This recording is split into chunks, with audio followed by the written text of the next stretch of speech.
तो मेरे प्यारे भाई बहनों, हमें अपने जीवन में इस दुनियावी जो शिक्षाएं हैं उनसे बचना है। जो दुनियावी रीति की जो शिक्षाएं हैं, जो वचन को भटकाने वाली शिक्षाएं हैं, उनसे हमें बचना है और हमें अपने आप को परमेश्वर का ग्रहण योग्य बनाने का प्रयत्न करना है और परमेश्वर के जो वचन हैं उन्हें ठीक रीति से अपने जीवन में काम में लाना है। इससे कोई फर्क नहीं पड़ता कि मैं चाहे किसी भी डिनोमिनेशन को बिलोंग करता हूं या आप किसी भी डिनोमिनेशन को बिलोंग करते हैं। फर्क यह पड़ता है कि यदि हम प्रभु यीशु मसीह की सच्ची कलीसिया हैं और उसके वचन पर चलते हैं, तभी हम उससे बादलों पर मिलने पाएंगे। 22वें वचन में पौलुस लिखते हैं, जवानी की अभिलाषाओं से भाग और जो शुद्ध मन से प्रभु का नाम लेते हैं उनके साथ धर्म और विश्वास और प्रेम और मेल मिलाप का पीछा कर। मेरे प्यारे भाई बहनों, जैसा कि हम जानते हैं कि जो तीमुथियुस हैं वो एक जवान मसीही विश्वासी और प्रचारक हैं, उनके ऊपर बहुत सारी जिम्मेदारियां हैं। तो पौलुस यहां पर उन्हें सलाह दे रहे हैं कि जवानी की अभिलाषाओं से भाग। मेरे प्यारे भाई बहनों, जो खास तौर पर जो जवान मसीही भाई बहन है, मैं उनसे ये कहना चाहता हूं कि ये जो समय पीरियड होता है, ये 10 साल का, ये 11 साल का ये समय पीरियड होता है, जब ये जवानी वाला जो पीरियड होता है, आदमी को सोचने और समझने की मैच्योरिटी नहीं होती, उस वक्त उसे वही सही लगता है जो उसके सामने होता है। लेकिन मेरे प्यारे भाई बहनों, हम में से जो लोग इस स्टेज को पार कर चुके हैं वो अच्छी तरह से जानते हैं कि एक ऐसा बबूला है जो फूटता ही फूटता है। तो हमें ऐसे अपने छोटे भाई बहनों को जो जवानी की स्टेज में है, उन्हें हमें समझाना होगा, उन्हें एक्सपीरियंस देना होगा, हमें उन्हें मैच्योरिटी देनी होगी। जैसे पौलुस यहां पर तीमुथियुस से कह रहे हैं कि जवानी की अभिलाषा से भाग। तो जवानी की बहुत सारी अभिलाषाएं होती हैं मेरे प्यारे भाई बहनों। शारीरिक अभिलाषाएं तो होती हैं, वो अलग होती हैं, लेकिन और भी चीजें होती हैं। लोग उस वक्त साथी बनाना चाहते हैं, दोस्त होते हैं, यार होते हैं, घूमना फिरना, जो है संगति करना, एक साथ उठना बैठना, ये सभी ने किया है। स्कूल में, कॉलेजेस में सब लोग यारी दोस्ती होती है, फ्रेंड सर्किल होता है। लेकिन पौलुस यहां पर क्या कह रहे हैं, इन जवानी की अभिलाषाओं से भाग। ऐसे लोगों से ज्यादा मेलजोल नहीं रखना है जो प्रभु को नहीं जानते हैं या जिनकी मान्यताएं अलग हैं, बल्कि पौलुस कह रहे हैं जो शुद्ध मन से प्रभु का नाम लेते हो उनके साथ धर्म और विश्वास और प्रेम और मेल मिलाप का पीछा कर, अपनी संगति ऐसी बना। मेरे प्यारे भाई बहनों, यहां पर यह कोई मतलब नहीं है कि हम अगर किसी से फ्रेंडशिप कर रहे हैं, वो इसलिए कर रहे हैं कि हमें उस तक सुसमाचार पहुंचाना है, तो वो चीज अलग है, क्योंकि एक आप एक कर्तव्य के रूप में उसके साथ फ्रेंडशिप कर रहे हो। अन्य जाति के साथ या किसी भी ऐसे अविश्वासी के साथ, वो अलग बात है, क्योंकि हमें उस तक सुसमाचार पहुंचाना है, क्योंकि हम चाहते हैं कि वो प्रभु के उद्धार के नाम को जान पाए। वो अलग चीज है। एक होता है सर्कल, आपका जो यार दोस्त होते हैं, एक सर्कल होता है, अपने जो बहुत खास मित्रगण होते हैं उनके विषय में। तो अगर आपकी जो संगति है वो अगर गलत है, तो फिर कहते हैं ना कि जो बुरी संगति है वो अच्छे चरित्र को बिगाड़ देती है। तो यहां पर पौलुस खास तौर पर जवान भाई बहनों से कह रहे हैं कि आपका जो मित्र मंडल हो, जो स्पेशल मित्र मंडल होता है, एक अलग मित्र मंडल अलग होता है, सभी से दोस्ती होती है, सभी से हेलो हाय होती है, लेकिन एक स्पेशल मित्र मंडल होता है, एक ग्रुप होता है जो खास होते हैं, जो बिल्कुल खास होते हैं, बचपन से जुड़े हुए हैं। तो यहां पर पौलुस कह रहे हैं कि ऐसे लोगों के साथ मेल मिलाप रख, ऐसे लोगों के साथ संगति कर जो शुद्ध मन से परमेश्वर का, प्रभु का नाम लेते हो। उनके साथ प्रेम में और विश्वास में और मेल मिलाप के साथ उनके साथ मिलकर इनका पीछा कर।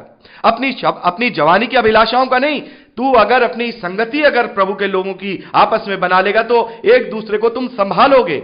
मेरे प्यारे भाई बहनों, यदि जो जवान मसीह भाई बहन है, मैं उनसे ये कहना चाहूंगा, यदि वो विश्वासियों की संगति बनाएंगे, विश्वास में दृढ़ जो बहन हो या फिर भाई हो, उनके साथ वो अपनी संगति बनाएंगे, तो वो एक दूसरे को बचाएंगे।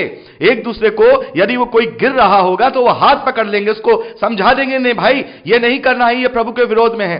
तो संगति का बहुत ख्याल रखना है। और जो शारीरिक अभिलाषाएं हैं उनसे भी मैं ये कहना चाहूंगा जवानों को, वो अपनी अभिलाषाओं से भागे, क्योंकि अभिलाषाएं शैतान का वो आहेर है, शैतान का वो शिकार है कि जैसे शैतान भूखे शेर की तरह हमें चीर फाड़ने के लिए तैयार रहता है। कहीं ऐसा ना हो कि हमें एक मौका दे दें और वो हमारे अभिलाषाओं के रूप में हमारे जीवन में आ धमके और हमें चीर फाड़ खाए। तो पौलुस यहां पर कह रहे हैं कि जवानी की अभिलाषाओं से भाग और जो शुद्ध मन से प्रभु का नाम लेते हैं उनके साथ धर्म और विश्वास और प्रेम और मेल मिलाप का पीछा कर। 23वें वचन में कहते हैं पौलुस, पर मूर्खता और अविद्या के विवादों से अलग रहे, क्योंकि तू जानता है कि इनसे झगड़े उत्पन्न होते हैं। प्रभु के दास को झगड़ालू नहीं होना चाहिए, पर वह सब के साथ कोमल और शिक्षा में निपुण और सहनशील हो और विरोधियों को नम्रता से समझाए। क्या जाने परमेश्वर उन्हें मन फिराव का मन दे कि वे भी सत्य को पहचाने और इसके द्वारा उसकी इच्छा पूरी करने के लिए सचेत होकर शैतान के फंदे से छूट जाए। मेरे प्यारे भाई बहनों, यहां पर पौलुस ने अपना जो अंतिम जो बात है, निचोड़ है, वो निकाल करके कह दी है कि हमें क्यों नहीं विवाद करना है किसी से। हमें इसलिए नहीं विवाद करना है, ना जाने कौन ऐसा हो जिस पर वचन काम कर जाए। ना जाने कौन ऐसा हो कि आज जो विरोध कर रहा है, आपके साथ जो विवाद कर रहा है, आपके साथ गलत जो है व्यवहार करके आपको परेशान कर रहा है, ना जाने कब किस घड़ी परमेश्वर का उस पर अनुग्रह हो और उस पर वचन काम कर जाए और वो उसका मन फिर जाए और प्रभु की इच्छा उसके ऊपर पूरी हो जाए। इसीलिए पौलुस कह रहे हैं कि कभी किसी के ऊपर इस तरीके से झगड़ालू बनके एक दूसरे पर दोष नहीं लगाना चाहिए। बहुत सारे ऐसे दास हैं जो एक दूसरे से झगड़ालू होकर के जो है झगड़ा करते हैं, लेकिन प्रभु के दासों को, सेवकों को झगड़ालू नहीं होना चाहिए, बल्कि अपने विवादियों को, जो उनके साथ विवाद करते हैं, उन्हें बड़ी नम्रता के साथ समझाना है। अपने विरोधियों को बड़ी नम्रता के साथ समझाना है। तो मेरे प्यारे भाई बहनों, हमें प्रभु का जो प्रचार है वो नम्रता के साथ करना है, हमें विवाद नहीं करना। बहुत सारी जगहों पे देखता हूं मैं, ऐसे विवाद करने वाले लोग हैं। मैं किसी का नाम नहीं लेना चाहता हूं। आप में से बहुत सारे भाई बहन ऐसे लोगों को जानते हैं जो बड़े घमंड में इस वक्त हैं और वो बड़े घमंड के साथ एक दूसरे का विरोध कर रहे हैं, नाम ले लेके विरोध कर रहे हैं। उनका काम ही यही रह गया कि बस उसका विरोध, उसका विरोध, उसका विरोध। अरे क्या करेंगे हम विरोध करके?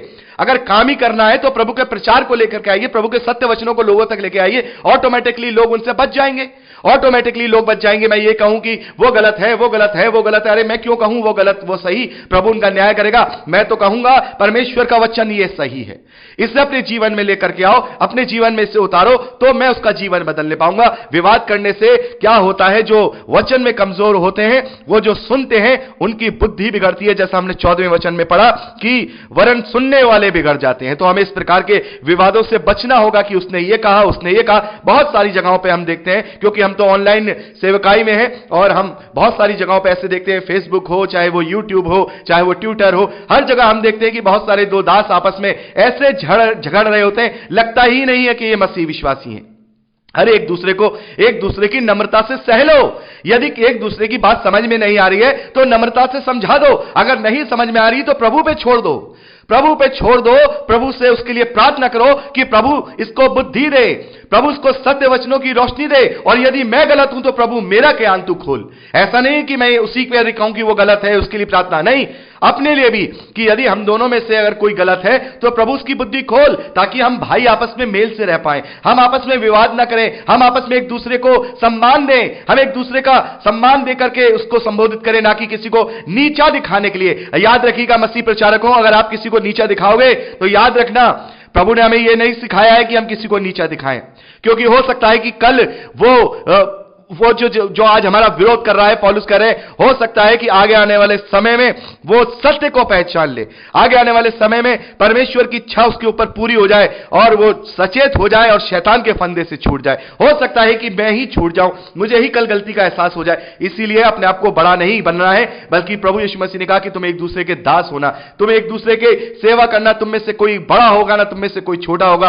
और पौलुस ने साफ तौर पर अपनी पत्रियों में बहुत ही अच्छी हमें शिक्षा दी है कि तुम जो विश्वास में निर्बल हो उसे अपनी संगति में लो, लेकिन उससे विवाद करने के लिए नहीं, बल्कि उसकी आत्मिक उन्नति के लिए। तो मसीही विश्वासी, चाहे वो अगुवे हो, चाहे वो दो मसीही विश्वासी हो, यदि आपस में वो वाद विवाद कर रहे हैं और उनके अंदर नम्रता नहीं, हाँ वाद विवाद कर रहे हैं, पौलुस भी करते थे, लेकिन अगर उनमें नम्रता नहीं है और झगड़ालू स्वभाव है और वो एक दूसरे को नीचा दिखा रहे हैं, केवल अपने लिए बात कर रहे हैं, वचन के लिए बात नहीं कर रहे हैं, तो सावधान सावधान, वो अपने लिए बात कर रहे हैं, वो फिर वचन के लिए बात नहीं कर रहे हैं। तो मेरे प्यारे भाई बहनों, मैं चाहूंगा कि आप इस दूसरे अध्याय को अपने आप से भी जरूर पढ़िएगा, क्योंकि बहुत सारी ऐसी बातें हैं कि आप पवित्र आत्मा से उसको पढ़ेंगे, समझेंगे और आपको नए और रिविलेशन मिलेंगे। तो यहां पर जो इंपॉर्टेंट सब बातें थी मैंने आपके साथ डिस्कस की, और अब ये दूसरा अध्याय भी हमने कंप्लीट कर लिया है और अब समय है कि हम तीसरे अध्याय की ओर बढ़े, और मैं चाहूंगा कि हम अगली रिकॉर्डिंग में अपने अध्ययन को आगे बढ़ाएं। प्रभु आपको आशीष दे। Praise the Lord.